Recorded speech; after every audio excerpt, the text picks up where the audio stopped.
গত ভিডিওতে দেখছিলাম আমার ভাই থাইল্যান্ডের ব্যাংকক শহর ঘোরাঘুরি হয়েছিল। আজকে আমার ভাই থাইল্যান্ড থেকে মালয়েশিয়ার উদ্দেশ্যে রওনা দিল। হ্যালো এভরিওয়ান, আসসালামু আলাইকুম। তারপর সবার ভালো আছেন? যেহেতু আমার ভাই থাইল্যান্ড 4 দিনের লাগি গেছিল, আজকে চতুর্থ দিন থাইল্যান্ডের। আজকে থাইল্যান্ড থেকে তারা মালয়েশিয়া যার গিয়ে তার লগে সকাল সকাল উঠিয়া তারা নাস্তা করে এয়ারপোর্টের উদ্দেশ্যে আইল। এয়ারপোর্টে গিয়ে ইমিগ্রেশন ক্রস করিয়া এখন বিমানও উঠি যার সবাই গপ করে হরি উঠা বিমানের ভিতরে। তো আমার ভাই একটা নতুন একটা এক্সপেরিয়েন্স হইলো থাইল্যান্ডে গিয়ে। আমার কাছে খুব বেশি ভালো লাগছে। আপনারা দেখলা ভিডিওতে অনেক সুন্দর সুন্দর জায়গা ঘোরাঘুরি করছে।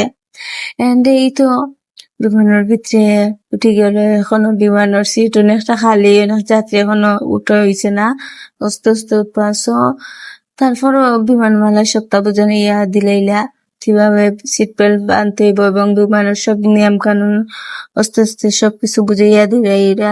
যেহেতু একটা লং জার্নি, একটা সেফটির ব্যাপার আছে তার লাগে। সো আমার সাথে খুব বেশি ভালো লাগে এবং বিমানমালা মহিলাটা খুব বেশি সুন্দর। এই তো আস্তে আস্তে বিমানটা ছাড়া হয়ে গেছে মালয়েশিয়ার উদ্দেশ্যে। এই তো বিমানের পাইলট মামায় আমার বাইরে লইয়া আস্তে আস্তে বিমান চালাইয়া মালয়েশিয়ার যেটা গিয়ে প্রথমে আস্তে আস্তে চালাইছেন, পরে একটা জোরে একটা ধাক্কা মারিয়া আকাশের উপরে তুলে গেছেন। সো যাই হোক, আমি মজা করছি একটু। এই তো প্রায় 2.5 ঘন্টা জার্নি করিয়া তারা মালয়েশিয়া গিয়ে পৌঁছে গেল। এখন ডিরেক্ট তারা হোটেলও যারগি এবং মালয়েশিয়ার সুন্দর ভিউটা এনজয় করিয়া যার এবং চতুর্থ সাইডে সবুজ গাছপালা। আমার কাছে তো খুব বেশি ভালো লাগে। এন্ড নিট এন্ড ক্লিন রাস্তা, এত সুন্দর লাগে রাস্তাগুলো আমার কাছে। চতুর সাইডে গাছপালা সবুজ সবুজ, আমার কাছে খুব বেশি ভালো লাগে। আমরা বাংলাদেশের রাস্তাটা যদি এরকম হইতো খুব বেশি ভালো লাগলো না আরো বেশি।